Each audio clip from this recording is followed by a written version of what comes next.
Hello friends, welcome to real life story. और आज की स्टोरी है पत्नी की रंगरलियाँ।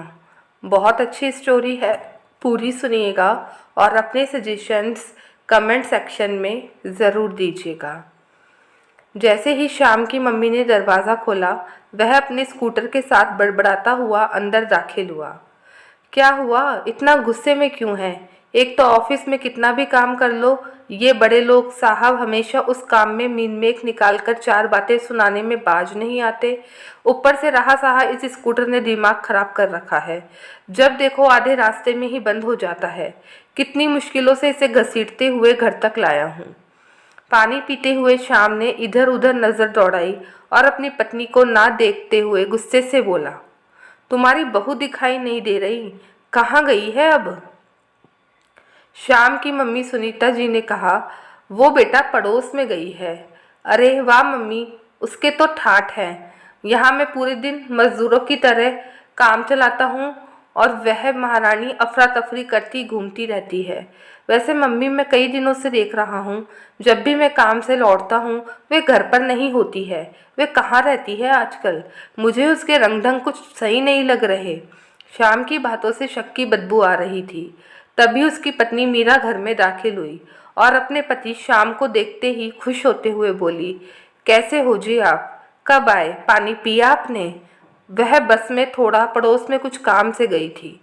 तुम्हारी चाल ढाल देखकर लग तो नहीं रहा तुम पड़ोस में गई थी। चल क्या रहा है आजकल? इतना खुश तो मैंने तुम्हें कभी नहीं देखा अपने साथ भी। मीरा को शाम की बातों का बुरा तो बहुत लगा, फिर भी वे अपनी पति की बातों को अनसुना करते हुए बोली, आप भी कैसे बातें कर रहे हो भला? आपके साथ खुश नहीं रहूंगी तो किसके साथ रहूंगी? अच्छा, आप हाथ मुंह धो लीजिए, तब तक मैं आपके लिए चाय बना देती हूँ। देख लिया माँ, इसके मन में चोर था, तभी तो कन्नी काटकर अंदर चली गई। पता नहीं कहाँ कहाँ जाकर रंगरलियाँ बनाती है।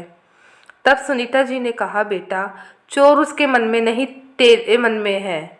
और सुनीता जी की आवाज़ में थोड़ी नाराज़गी थी। ये कैसी बात कर रही हो मम्मी तुम? ठीक ही तो कह रही हूँ श्याम, मुझे तो विश्वास नहीं होता मेरा बेटा इतनी घटिया सोच भी रख सकता है। सुनना ही चाहता है तो सुन, वह कहीं रंगरलियाँ बनाने नहीं जाती, बल्कि पड़ोस में जो बुजुर्ग आए हैं उनके यहाँ खाना बनाने का काम पकड़ा है उसने, जिससे तेरे कंधे का बोझ कुछ कम हो सके। हाँ, तेरी मर्दानगी को ठेस नहीं पहुँचे, इसलिए उसने कुछ भी बताने से मना किया था और तू उसी पर लांछन लगा रहा है। बेटा, जिस तरह साइकिल की चेन दोनों पहियों के बीच संतुलन बनाए रखती है, उसी तरह गृहस्थी रूपी गाड़ी के दोनों पहिए यानी पति पत्नी के बीच विश्वास रूपी चेन होना बहुत ज़रूरी है। तभी गृहस्थी की गाड़ी सुचारू रूप से चल सकती है, वरना वह भी साइकिल की तरह लड़खड़ा जाएगी। असलियत जान के शाम के ऊपर घड़ों पानी पड़ गया और उसे अपनी घटिया सोच पर शर्मिंदगी महसूस हो रही थी। चाहकर भी वो अपनी माँ से नज़र नहीं मिला पा रहा था।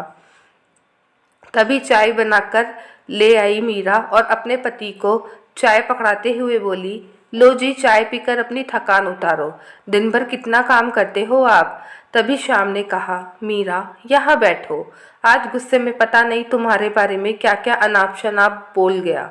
हो सके तो मुझे माफ़ कर देना। वादा करता हूँ आज के बाद हम दोनों के बीच की विश्वास रूपी चेन को मैं कभी कमज़ोर नहीं पड़ने दूंगा। मीरा के चेहरे पर तसल्ली भरी मुस्कान आ गई। वही शाम की आंखों में शर्मिंदगी और माफ़ी के भाव देख उसकी माँ बोली, अपनी गलती स्वीकार करके तूने मेरे दिए गए संस्कारों की लाज रख ली है। आशा करती हूँ जीवन में फिर तुम ऐसी गलती दोबारा नहीं करोगे। दोस्तों, हमारे समाज में आदमी और औरत को लेकर हमेशा ही दोहरे मापदंड रहे हैं। पुरुष बेरोक टोक देर रात तक कहीं भी आ जा सकता है, वहीं अगर औरत को किसी काम से भी बाहर थोड़ी देर हो जाए तो उसे शक की नज़रों से देखा जाता है। देश और समाज जब तक तरक्की नहीं कर पाएगा, जब तक स्त्री पुरुष में ये भेदभाव किया जाएगा। एक स्वस्थ समाज के लिए यह बदलाव बहुत ज़रूरी है। दोस्तों, आप बताइएगा आपकी इस बारे में क्या राय है? और अगर आपको स्टोरी पसंद आए तो वीडियो को ज़रूर से लाइक कीजिएगा और